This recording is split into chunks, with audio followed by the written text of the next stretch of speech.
I'm not what I think I am. I'm not what you think I am.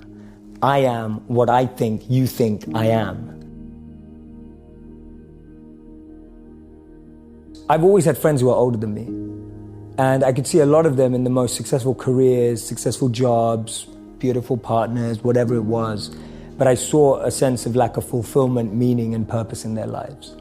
And I've always been an observer, and I would see these people who are like 5 years older than me, 7 years older than me, maybe 10 years older than me. And I'd be watching them and go, is that the life I want? And often the advice I give to people today is fast forward where you are, look at yourself in 10, 15, 20 years' time, and ask yourself the question, is that where I want to be? If you're in a company, look at the person who's 20 years ahead of you and ask yourself, is that where I want to be? If you're in a startup, look at where other startups have got to in similar roles and go, is that where I want to be? And if the answer is no, then you need to find a new path. We meet people who are just like us most of the time. And we talk about this in business all the time. If you want to be a billionaire, spend time with billionaires. If you want to be a millionaire, spend time with millionaires. If you want to be a tech startup, spend time with, that's the common rhetoric that we hear all the time.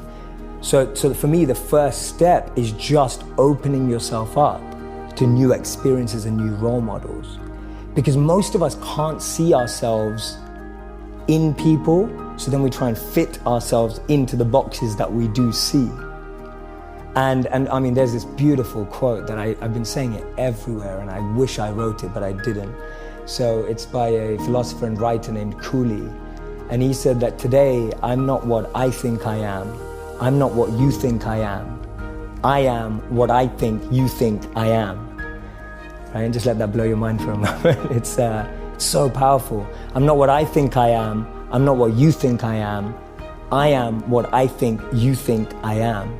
So we live in this perception of a perception of ourselves. Hence, my identity is made by what my parents think I should be. My identity is made up by what my college or university thinks I should achieve. While you're living in that bubble and that echo chamber, getting to what you really want to do is impossible, because maybe that just doesn't fit. And I think so many people feel that way today, that they don't fit into the current education system. They don't fit with the 3 or 4 or 5 careers that you're taught exist.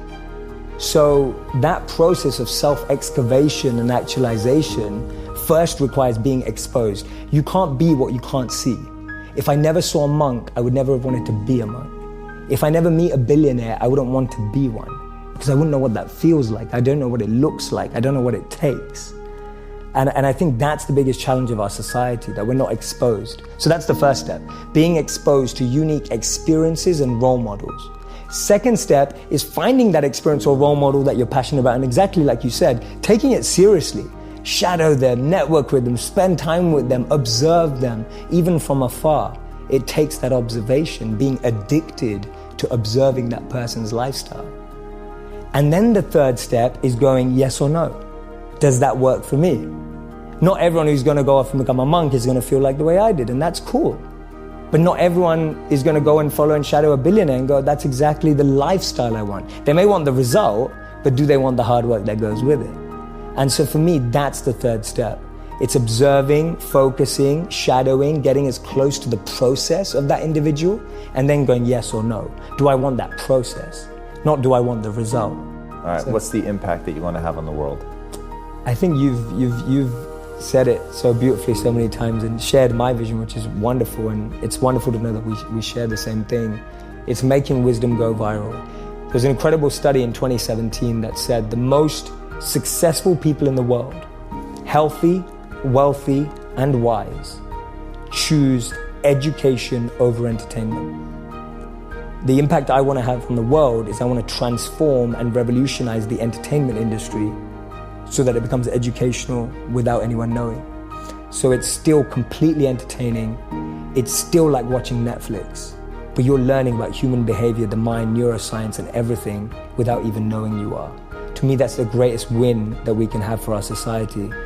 How many people are going to quit watching Netflix and reading a book every night? I don't know.